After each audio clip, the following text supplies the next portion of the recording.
Mga kaigsuonan, manguyab gani ta kinahanglan pilion nato kanang tawo nga walay bisyo. Dili mo inom, di manigarilyo.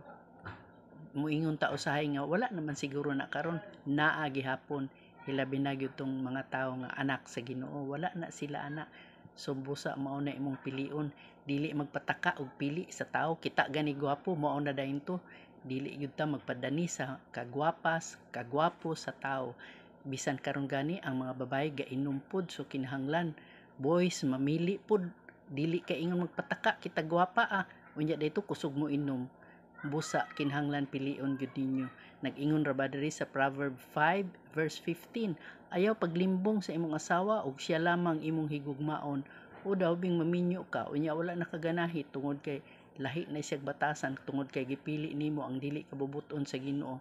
Moingon na ka mangita na lang kog lain, bulagan na kun siya kaming minyo ko og lain, dili na biya pwede. Kay nag-ingon gyud diri ang Ginoo nga walay makabulag sa gihiusa sa Ginoo nga kaminyoon. So maura to, salamat sa pagpaminaw. God bless.